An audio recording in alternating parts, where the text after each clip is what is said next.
नमस्कार दोस्तों, RCN job news channel में आपका हार्दिक स्वागत है। आप देख रहे हैं आज की बड़ी खबर जो कई समाचार पत्रों पर छाई हुई है और आपके लिए अति महत्वपूर्ण है।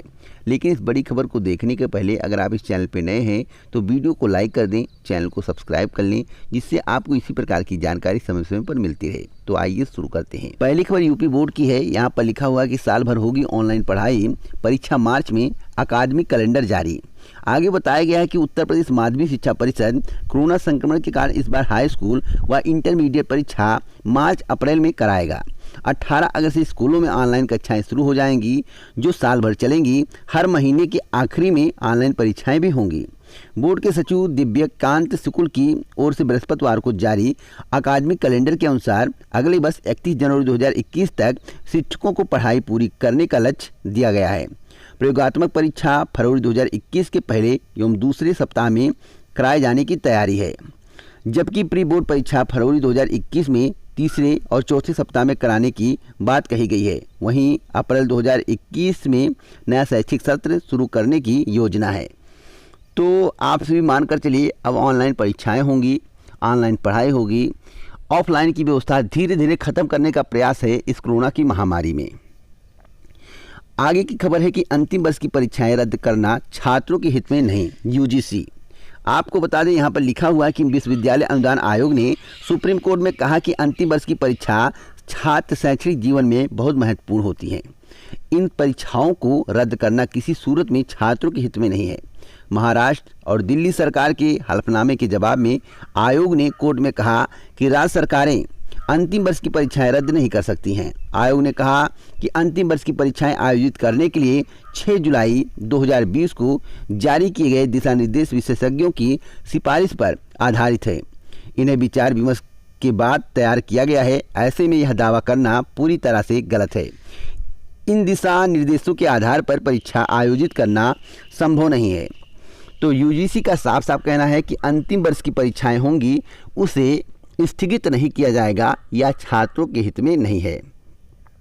आगे की खबर है आईटीआई की। यहाँ पर लिखा हुआ है कि प्रवेश के लिए 23 तक आवेदन। प्रदेश के राजकीय और निजी औद्योगिक प्रशिक्षण संस्थानों में संचालित पाठ्यक्रमों में दाखिले के लिए प्रवेश प्रक्रिया आरंभ हो गई है। राजकीय औद्योगिक प्रशिक्षण संस्थान मलिहाबाद के प्रधानाचार्य शैलेंद्र प्रताप सिंह ने बताया कि इच्छुक छात्र वेबसाइट पर जाकर उपलब्ध लिंक के माध्यम से ऑनलाइन आवेदन कर सकते हैं। आवेदन करने की अंतिम तिथि 23 अगस्त निर्धारित की गई है। आगे की खबर है कि सहायता प्राप्त विद्यालयों में नहीं है प्रधानाचार्य। आगे बताया गया है कि प्रदेश के सहायता प्राप्त शासकीय महाविद्यालयों में वर्ष 2013 में घोषित प्रधानाचार्यों के 599 पदों के लिए अगस्त 2020 तक साक्षात्कार नहीं हो सका है। 2013 के बाद लगातार माध्यमिक विद्यालयों में प्रधानाचार्य के पद खाली हैं। 7 वर्ष बीत जाने के बाद चयन बोर्ड प्रधानाचार्य के लगभग 600 पद पर भर्ती क्यों नहीं कर सका, इसका जवाब किसी के पास नहीं है। अगली खबर उत्तर प्रदेश लोक सेवा आयोग की खंड शिक्षा अधिकारी भर्ती परीक्षा 2019 को लेकर है। यहाँ पर लिखा हुआ है कि प्रयागराज में ढा दिया परीक्षा केंद्र, बदला सेंटर। आगे बताया गया है कि खंड शिक्षा अधिकारी भर्ती परीक्षा 2016, लेकिन यहाँ पर 2019 होना चाहिए, यह गलत लिखा हुआ है। खंड शिक्षा अधिकारी भर्ती परीक्षा 2019 की प्रारंभिक परीक्षा 16 अगस्त 2020 को आयोजित की जाएगी और परीक्षा से 4 दिन पहले उत्तर प्रदेश लोक सेवा आयोग ने 3 परीक्षा केंद्र बदल दिए हैं। इनमें एक केंद्र प्रयागराज और 2 केंद्र गाजियाबाद के हैं। खास यह है कि प्रयागराज स्थित परीक्षा केंद्र को अतिक्रमण के कारण ढा दिया गया है और आयोग को अब परीक्षा केंद्र परिवर्तित करना पड़ा। बीईओ अर्थात खंड शिक्षा अधिकारी 2019 309 पदों पर भर्ती के लिए 5 लाख से अधिक अभ्यर्थियों ने आवेदन किए हैं।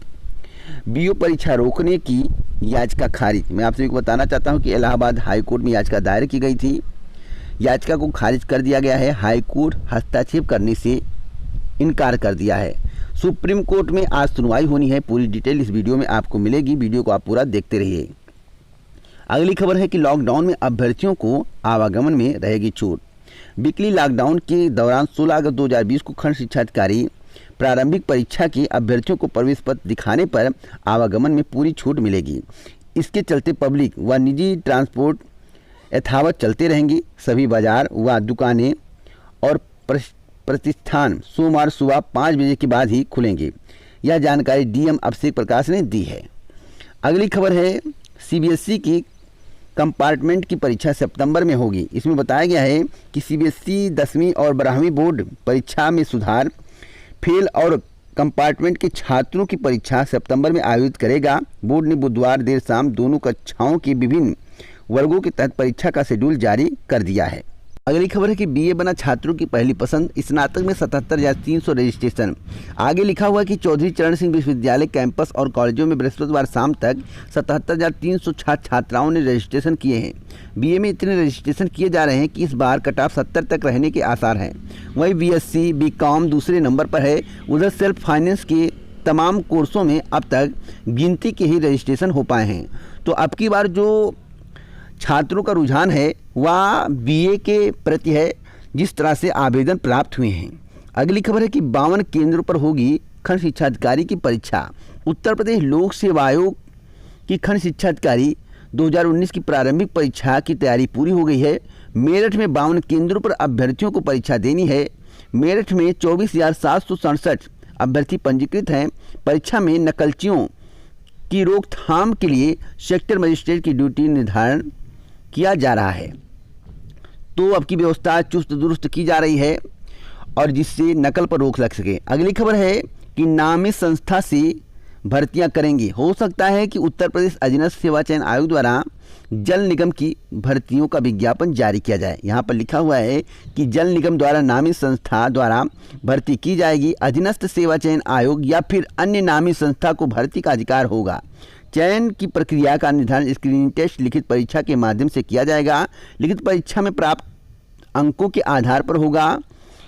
आरक्षण का फायदा दी गई व्यवस्था के आधार पर दिया जाएगा। लेखालिपिक, सहायक लेखाकार और सहायक लेखा अधिकारी के पद पर नियुक्ति पाने वालों को जल निगम वित्त निदेशक के अधीन काम करना होगा।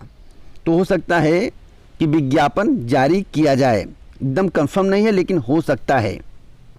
अगली खबर है कि एसईई में एक सप्ताह में 5,000 आवेदन बढ़े। छात्रों की मांग के बाद एकेटीयू ने राज्य प्रवेश परीक्षा की तिथि एक सप्ताह के लिए आगे बढ़ा दी थी। इसमें छात्रों को काफ़ी अच्छा रुझान देखने को मिला है। महज एक सप्ताह में बीटेक, बीफार्मा, एमबीए, एमएससी समेत अन्य कोर्सों में दाखिले के लिए करीब 5,000 से अधिक आवेदन आए हैं। एसईई आयोजन 20 सितंबर 2020 को किया जाएगा। अगली खबर 69,000 शिक्षक भर्ती को लेकर है। यहाँ पर लिखा हुआ कि बेसिक शिक्षा राज्य मंत्री बोले, देरी के लिए सरकार जिम्मेदार नहीं, सरकार को भर्तियों की अभ्यर्थियों से ज़्यादा चिंता। आगे लिखा हुआ है कि 69,000 शिक्षक भर्ती का मामला सुप्रीम कोर्ट में लंबित है। वहां से निर्णय आ जाने के बाद ही बचे हुए पदों पर नई भर्ती संभव हो सकेगी। शिक्षकों की समय पर भर्ती हो, इसको लेकर अभ्यर्थियों से ज़्यादा चिंता सरकार को है। इसमें देरी के लिए सरकार ही जिम्मेदार नहीं। ये बातें प्रदेश के बेसिक शिक्षा राज्य मंत्री डॉक्टर सतीश द्विवेदी जी ने कही है। आपको बता दें, उन्होंने कहा कि जब तक भर्ती को लेकर तय मानक पर निर्णय नहीं आ जाता तब तक हम नई भर्ती कैसे कर सकते हैं। उन्होंने कहा कि वह अभ्यर्थियों की हर तकलीफ सवालों से वाकिफ़ हैं। प्रदेश में योगी सरकार की 3 साल के कार्यकाल के दौरान बेसिक स्कूलों में 50,000 से ज़्यादा शिक्षकों की भर्ती की गई है। यदि यही 69,000 शिक्षक भर्ती हो गई तो शायद ही कोई ऐसा स्कूल बचता होगा जो शिक्षक विहीन होता है। तो आप सभी को बता दें कि इनका कहना है कि जब तक 69,000 शिक्षक भर्ती पूरी नहीं होगी तब तक नई शिक्षक भर्ती नहीं आएगी।